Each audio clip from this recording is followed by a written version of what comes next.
Hi, guys. It's a beautiful day in Las Cruces today. As always, sunshine, about 80 degrees, October. Anyway, so as many of you know, I'm making a trip across America because I want to identify the sentiments of the American people. That's really the reason I'm making the trip. I'm 63 years old. I think I have quite a few experiences. I was, for the most part, always self employed. I met many people with different opinions. And in fact, I was very opinionated in the past.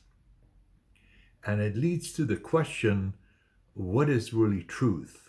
Because we all hold truth very dearly to us.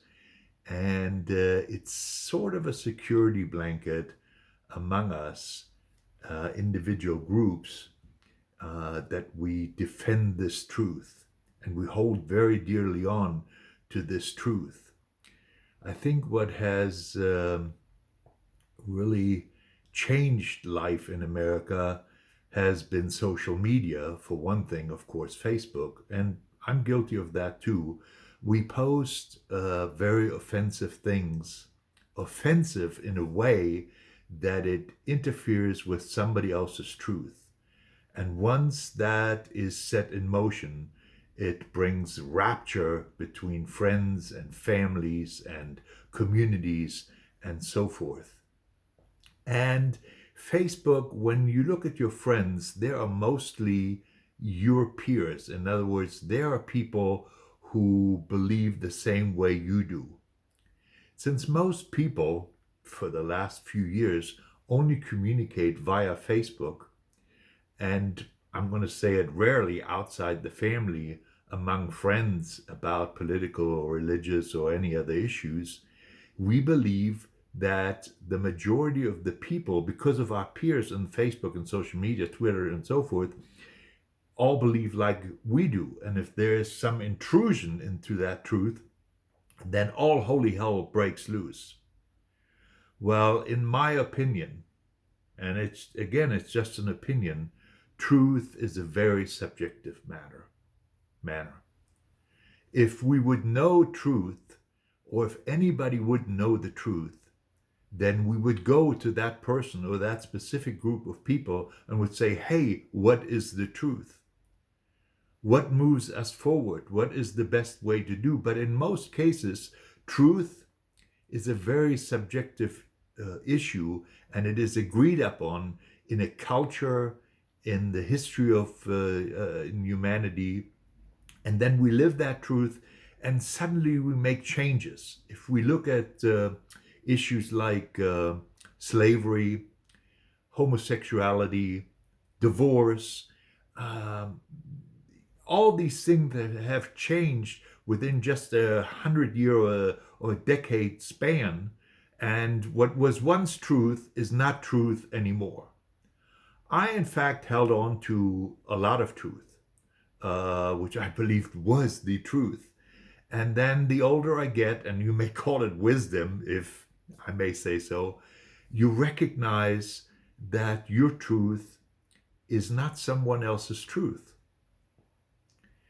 I am sorry if I've ever offended anybody. I really am, because it comes like an enlightenment to me that other people hold on to their truth and I'm intruding on their truth. And I have no solution how to fix it. I have no solution how to fix it. But as you see, in the past few years, this truth issue has escalated among all of us, among nations, among communities, among cities, among politicians, and it has escalated to the to proportions where we start hating each other for believing in something.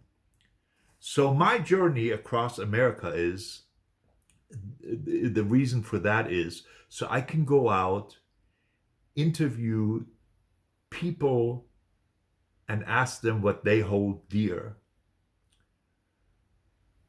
And eventually, or hopefully, we learn as a viewer to understand what is meaningful to other people? Not just the simple fact, but why is it meaningful to other people? Because in most cases, we need to learn to understand what makes people tick. Why? How did they come to that conclusion? How did they come to that logical or illogical conclusion of believing in something what they hold dear to the truth? So we need to learn to understand, why do we, or most of us, or some of us, believe in God? There are over 3,600 different denominations, I believe, worldwide, and even they believe in different aspects of ethics, morality, and so forth. Why are some of us poor in this nation? Is it because they don't want to work? Do they all have mental health issues that they are unable to work? Do they have not the ability to work? Why are some of us poor? Why do some of us believe in climate change? Why are there militias in the United States? Why are there so many violent crimes? What happened to the unions of us, among us? What happened to that organization? What happened to our education? What happened to our healthcare system? I want to take this journey, like I said, in the span of a year across America with my van. Wes will sleep in it.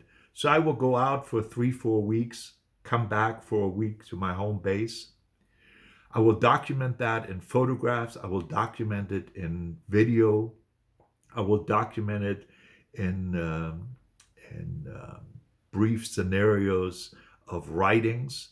And the outcome is that I would like to present a video documentary to the American people, either on Netflix, Showtime, or whatever, fully edited, where people may find a new way to come together and at least try to understand each other what truth is. If it is subjective, we must learn to respect each other. We must show empathy. We must communicate, not via Facebook. We must communicate as politicians, as friends, as families, as neighbors, as a nation, globally. So that is what I believe the outcome of this journey will be.